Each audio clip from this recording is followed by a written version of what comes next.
这是一台阿亚 Neo 的掌机，买回来之后呢，玩过几次啊，就一直在这吃灰了，电池都快放坏了啊。自从上期挑战了 AMD 的线程撕裂者黑苹果工作站，我就一直在关注 AMD 掌机的黑苹果，但一直呢都没有人鼓捣出来。好吧，那就自己动手丰衣足食了。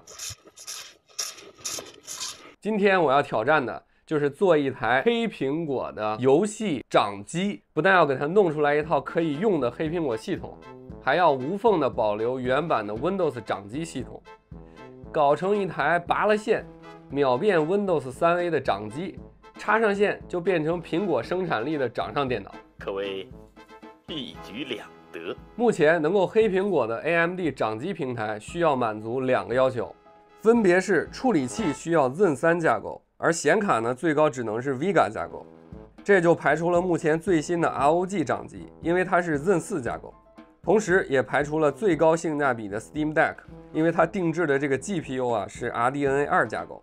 而我翻出来的这台掌机恰巧是 Zen 3架构超低压版的凤尾 R7 5825U 处理器，8核16线程，基础频率2 G 赫兹，最高加速频率4.5 G 赫兹，3级缓存16兆 ，TDP 只有15瓦。集成的显卡则是 Vega 8核心，正好是黑苹果掌机中的最高配。开整。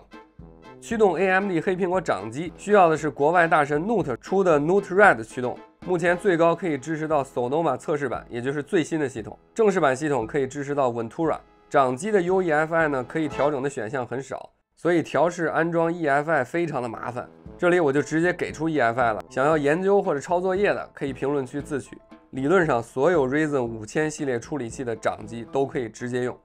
掌机屏幕一般都是原生的竖屏，所以整个的安装过程都是倒着的。安装之后需要单独驱动显卡，然后这黑苹果就算搞定了。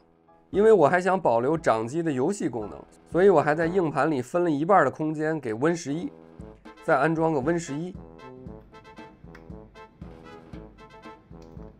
安装 Aya Space， 再装上 Steam， 各通游戏一下载，做一个 Mac 和 Windows 的双启动菜单。当当当，咱们全球唯一一台黑苹果游戏掌机就此诞生了。就问你小宁子用 GPTK 玩虚拟机游戏服不服？你好帅啊！咱们 Type C 一根线连上显示器，我这显示器内置 Type C 一线连的 USB 3.0 极限器，上面插着键盘、鼠标和 2.5G 的网卡，我都不带拔的。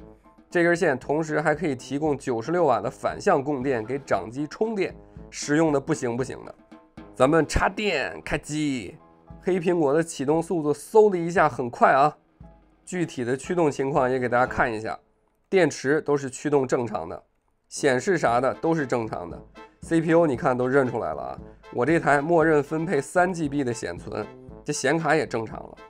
这台机器呢是16G LPDDR4 4266的高频版，也是正常的，蓝牙正常。我插的呢是 2.5G 的网卡也正常，不过这个 WiFi 是死活驱动不了，我也懒得折腾了啊。其他的细节给大家看一下。大家会说 AMD 的 CPU 黑苹果能不能变频啊？性能发挥啥的正不正常啊？我打开检测软件给大家看看啊，变频、多核都是正常驱动的，处理器的性能还是发挥的很不错的啊。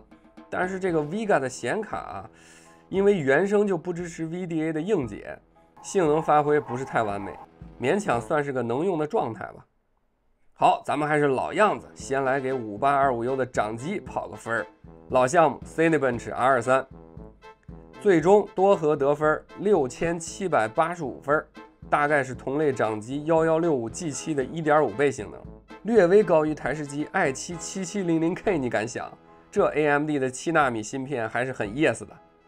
显卡测试，咱们跑跑 Geekbench， 这无论是 OpenCL 还是 Metal 测试都报错呀。这应该就是 AMD 的一些指令集啊和英特尔不兼容造成的。但是5825这个集成的显卡玩游戏秒杀一切英特尔极显，绝对没问题。我呢再额外看一下 Final Cut Pro 能不能正常运行，预览、剪辑啥的拖动都没有问题啊。大家也看一下效果，跟 M2 咱肯定是没法比，但是掌机剪视频你敢想？大家关心的奥多比全家桶啊，目前还是不能正常运行的。但是其实可以花时间通过 Homebrew 的方式曲线救国，给大家看一下这个 PS 原版报错的情况。这个暂时不弄了。还有什么不完美的？一次说完。还有吧，你看我这一直啊插着显示器，因为这个掌机是原生的竖屏，但是苹果呢却不识别竖屏的显示器，所以苹果就认为这掌机没有接显示器。我平时呢就只能接一个外接显示器用，否则机器启动了，屏幕却是黑的。什么他妈的叫他妈的惊喜！不过吧，这对于我来说根本不是缺点，因为我呀没有在没显示器的地方用黑苹果的需求。在离电的环境下，我肯定是一个玩游戏的需求。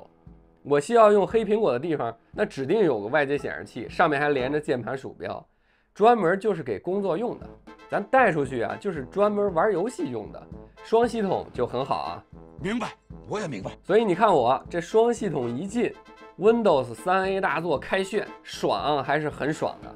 但是这次整活啊，就是在一个不完美形态的电脑上折腾了一个不完美的黑苹果。那么彼时彼刻，应该可以说是老张玩黑苹果这么久啊，整出来的最不完美的黑苹果了。但是我其实啊是真喜欢这个很离谱的机器。